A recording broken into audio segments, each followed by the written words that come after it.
Hello दोस्तों, कैसे हैं आप सब। आई होप आप लोग सब ठीक होंगे। आज आई हूँ मैं अपनी दी के घर। आज है करवा चौथ, तो उसके लिए हम आए दीदी के घर पे और दीदी को रेडी करने के लिए। ये है दीदी। ऑलमोस्ट ये रेडी थी बट इससे जूड़ा नहीं बांधा जा रहा था, इसलिए मेरे को बोला सिस्टर तू सही करके बांध दे, क्योंकि मुझे थोड़ा बहुत मेकअप आता है। तो दीदी लाई थी ओरिजिनल गजरा। गजरा से मैंने दीदी के बालों को अच्छे से बांध दिया। बहुत प्यारी लग रही थी ये। और इसने ये लाइट कलर का लहंगा वो प्रिपेयर किया था।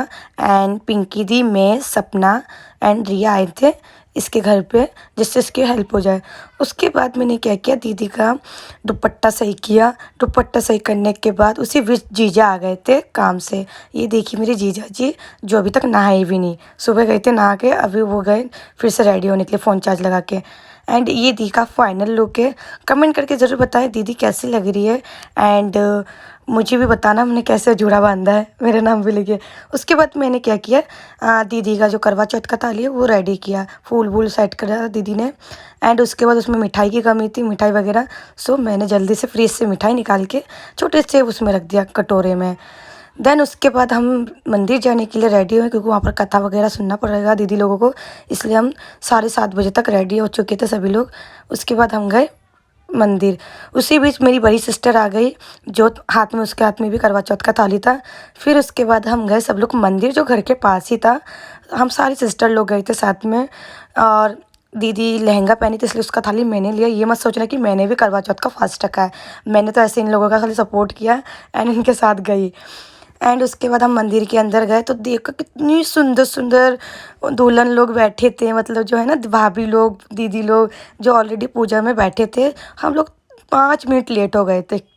फिर सभी लोग बैठ गए, मैं दोनों सिस्टर और वहाँ पर आंटियाँ चाचियाँ बहुत लोग थे, भाभी लोग, सभी लोग बहुत क्यूट लग रहे थे। सब लोग ये देखिए पूजा कर रहे हैं। थाली घुमाते हैं ना, वो थाली वाले घुमा रहे हैं। थाली घुमाने के बाद साइड में पंडित जी का जो बेटे है ना, वो भैया कथा सुना रहे थे। ये लोग बैठे बैठे सुन रहे थे, हम भी सुन रहे थे बैठे बैठे। उसी बीच थोड़ा थोड़ा मैंने कैप्चर कर लिया वीडियो ब्लॉग के लिए। वो देखिए वो कथा सुना रहे हैं और हम बैठे हैं कथा सुन रहे बैठे बैठे।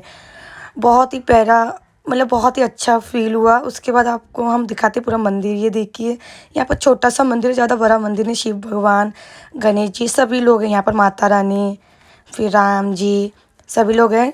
उसके बाद हमारा पूजा हो गया कंप्लीट। सभी एक दूसरे का पैर छू रहे हैं, जो उनसे बड़े हैं। भाभी लोग अपनी सासों का पैर छू रहे हैं। और उसी बीच दीदी ने मुझे बुलाया। मुझे बुलाने के बाद मुझे ये लोग ब्लेसिंग दे रहे हैं कि तू जल्दी से आगे बढ़, ये कर वो कर। फिर मैंने भी क्या किया, दीदी लोगों से आशीर्वाद लिया। दीदी लोगों से मैंने बोला कि मेरी शादी कब होगी, तो बहुत बोले बहुत जल्दी होगी। दोनों दीदी मेरी टांग भी खींच रहे थे। देन उसके बाद मैंने उन लोगों का पैर छुआ, दोनों दीदियों का आशीर्वाद लिया, क्योंकि बड़े हैं मुझसे, इसीलिए। दो सिस्टर है मेरी। उसके बाद हम गए घर। घर जाके थोड़ा जिन लोगों का फ़ोटोशूट करने के लिए हम लाइट वाइट लगा रहे थे। ये देखो दोनों कैसे चढ़ गए।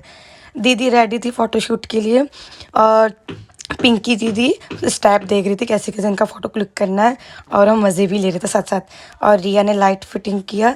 और दीदी पूछ रही है मैं कैसी लग रही हूँ, तो वो तो उसको पता नहीं कि मैं ओरिजिनल वॉइस दूँगी। एंड इन दोनों का 1-2 रील्स शूट किया मैंने और रिया ने मिलकर। ये बड़ी सिस्टर है मेरी, जो उसको 1-2 रील्स चाहिए था, तो मैंने इनका शूट कर दिया। उसके बाद आई मेरी छोटी दीगा। लेकिन आप लोगों को कन्फ्यूज़न होगा कि छोटी कौन है बड़ी कौन है। मेरी जो बड़ी सिस्टर है ना, वो हाइट में थोड़ी कम है, बट हम सब लंबे चौड़े घर में हैं और पतले सभी हैं। ये तो आप लोगों ने देखा ही होगा ब्लॉग में, मेरे मम्मी पापा सब पतले हैं। फिर उसके बाद आया दीदी का ये सब शूट कंप्लीट हुआ। देन उसके बाद गई अपनी सास के पास, तो उसकी सास घर पे नहीं थी, इसीलिए उसने अपनी मौसी सास को सुहाग का सारा सामान दिया। और उनको जो प्रसाद नहीं होता है, वो प्रसाद वगैरह ये है, वो उनको देख के आई नीचे। देन उसके बाद तुरंत देखा चाँद निकल गया। मैं भाग के गई और सबसे पहले शूट करने लग गई। उसके बाद मैंने चिल्ला के दीदी एंड जीजा को बोला चाँद निकल आया, चलो छत पे। फिर दोनों रेडी वेडी होके दोनों छत पे आए। एंड जीजा जी ने भी नहा लिया, नहा के रेडी हो गए। उसके बाद फ्लावर्स वगैरह सेट किया, जीजा ने दीदी की हेल्प करी। उसके बाद दीदी ने चंदा मामा को आरती उतारी। आरती उतारने के बाद उन्होंने उनके ऊपर जैसे फ्लावर्स नहीं होते, फूल, गेंदे का फूल चढ़ाया, उनका आरती उतारा। उसके बाद जाके चंदा मामा को जल नहीं चढ़ाते, जैसे जैसे रस्म होता है जैसे करवा चौथ में करते हैं, दीदी ने वैसा वो घट उठा के पानी वानी चढ़ाया। पानी पानी चढ़ाने के बाद उन्होंने क्या कहते हैं, छलनी में एक दिया रख के, दिया रखने के बाद चंदा मामा को देखा। चंदा मामा को देखने के बाद उसके बाद देखा जीजा को। जैसे जीजा को देखने के बाद फिर जीजा की आरती वारती उठाई, टीका विका लगाया। टीका विका लगाने के बाद उन्होंने जीजा का मतलब जैसे होते ना फास्ट वास्ट होते, पानी पिलाया जीजा ने दीदी को। फिर दीदी ने क्या किया, जीजा से आशीर्वाद लिया। फिर जीजा ने क्या किया, मतलब पानी पिलाने के बाद वो सब कुछ करने के बाद जीजा थोड़ा सा रोमांटिक हो गए थे। फिर पैर छूते ही दीदी को हक करने लगे जीजा, मतलब दीदी भी करने लगी, ऐसे थोड़ा सा रोमांस भी करने लगे साथ। दोनों बहुत अच्छे लग रहे थे साथ में।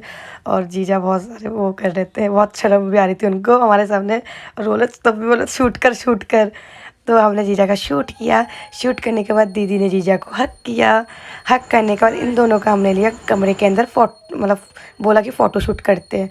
फिर कमरे के अंदर इन दोनों ने बहुत सारा शूट किया, फ़न किया और थोड़ा सा रोमांस भी किया हमारे साथ। शूट कंप्लीट करने के बाद दीदी ने अपना प्रसाद निकाला, जो जो बनाया था करी वगैरह। फिर हम वो खाने के बाद हम चले आए अपने अपने घर। सो गाइस, अगर ब्लॉग पसंद आए तो लाइक शेयर कमेंट जरूर करें और मिलते हैं नेक्स्ट ब्लॉग पे। Bye bye.